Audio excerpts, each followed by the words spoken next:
Hey, I understand you're bouncing around a little bit, a little jiggly. Yeah, I can understand. Maybe you need one of these. Let's get started.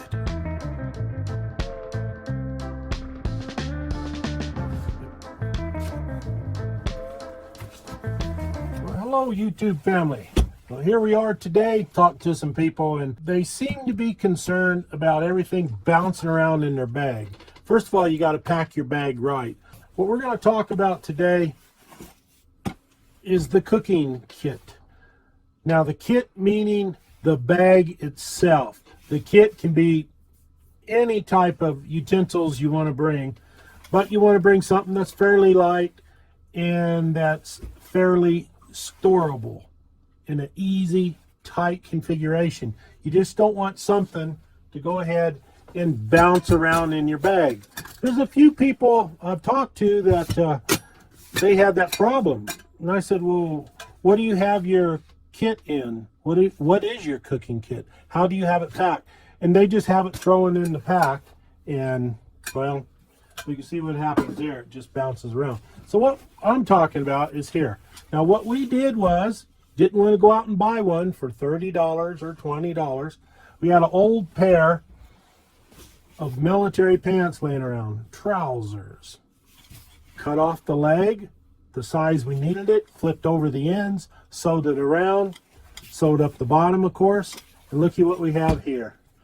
Put some cordage in there, pull it tight. There's your cooking kit for us.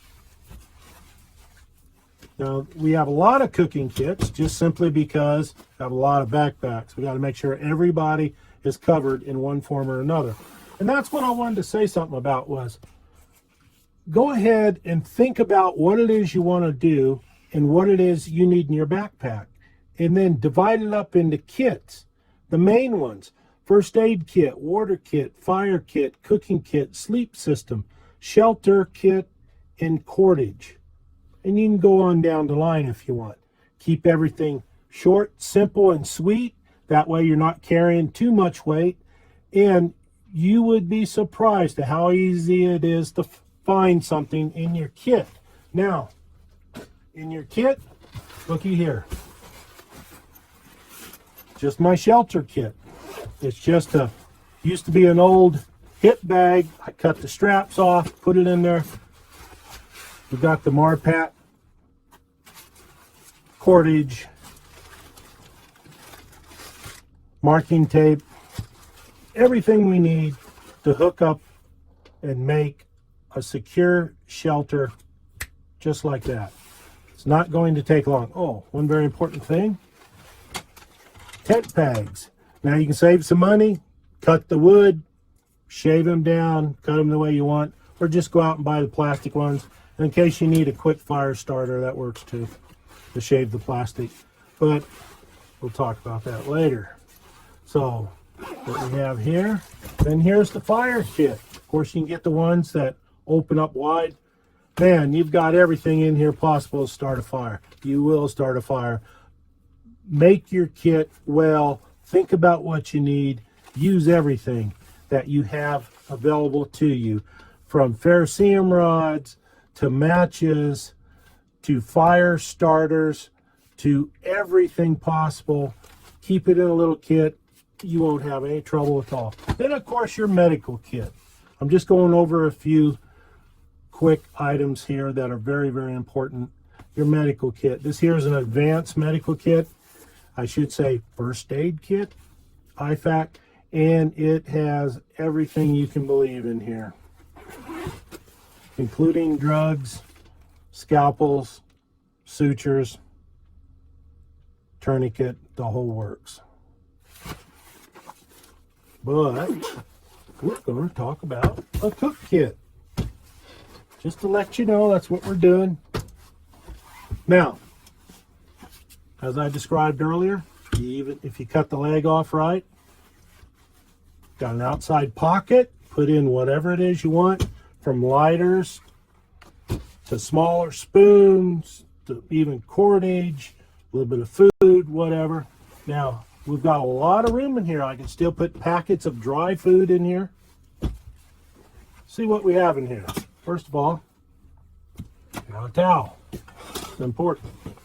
Okay, in this particular one, we have a propane cylinder, spork, spoon. We have a 2-person pot, and we've got room for a whole lot more if we wanted to. So this is all we need now.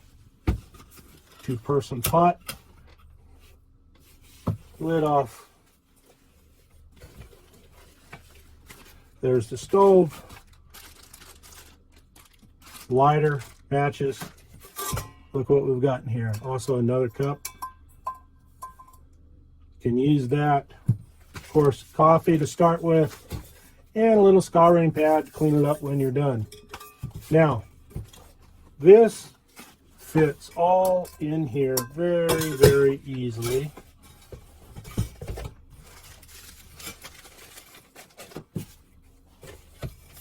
You know exactly where everything is at.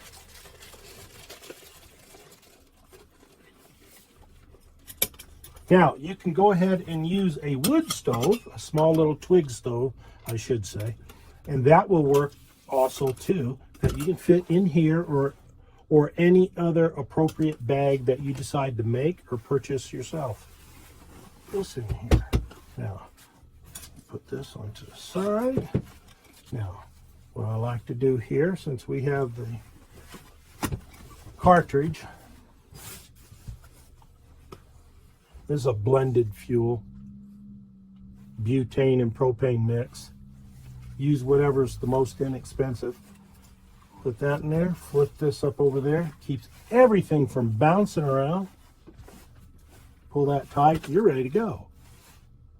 There is your cook kit that will take care of you and one other person, or if you're a big eater, it'll take care of you. Put that in your backpack. Of course, it's packed with other items that you have in here.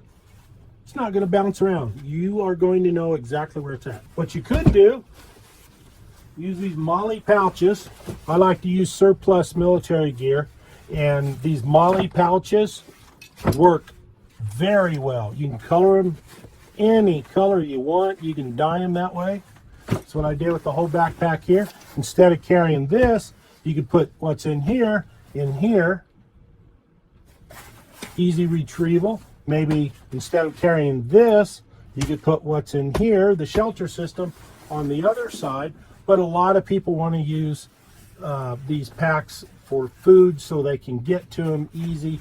These pouches, rather, that are strapped to the side of your backpack. So it depends upon what it is that you want, what it is you are willing to do. So that's what you do, is you basically just go ahead and take the most important items with you to survive. Adjust your pack for what you need, and you will be successful.